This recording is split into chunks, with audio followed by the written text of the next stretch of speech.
Hi, this is Ron from J.com. So we're another video, and finally na-check natin yung pagbabalik ng Huawei Philippines sa mga phones yan na may 5G capability. Ito yung kanilang Huawei Pura 90s Pro. Di natin nakita yung Pro Max, pero okay lang since karamihan na makikita yung mga videos dito sa Pilipinas is yung mas nakafocus sa Pro Max. Itong Pro is can be your budget friendly option if you want almost have the same the spec sheets ng Pro Max, pero limited lang yung budget nyo. This one with a base price of 54,999 pesos, pero mas makakamura kayo kung bibili kayo sa description below sa video na ito.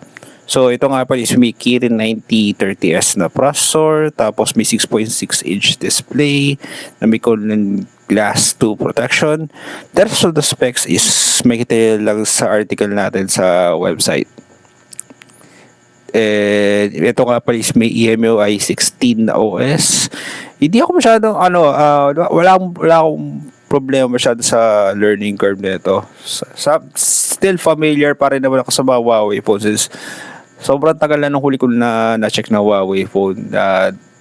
That phone is actually walang 5G, and natawa talaga ako nung in-announce sa kanila na may 5G capability itong Huawei phone na to.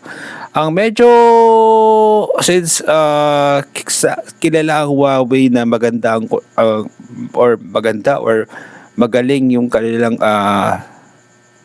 expertise sa connectivity. Meron tong eSIM support, but unfortunately tinanong ko sa Dicer ito, hindi niya masagot sa atin kung meron itong 5G SA support.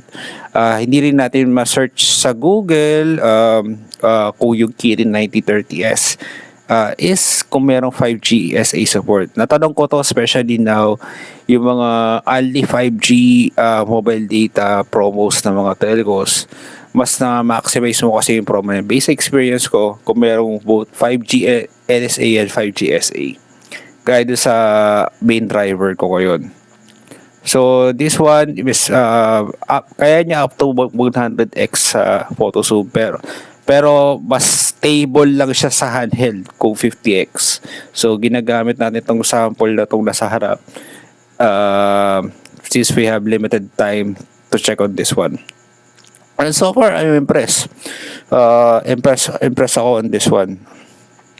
Pero syempre hindi siya yung mga kasalakas ng mga flagships ngayon. Pero mura na to for 54,999 pesos compare sa mga bagong labas ngayon na tagal napakamahal.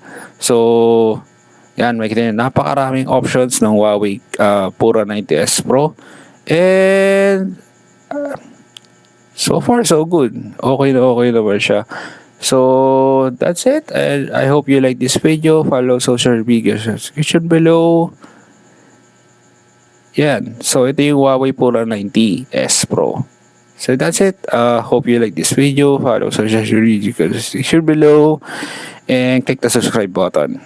That's it. This one from J.com.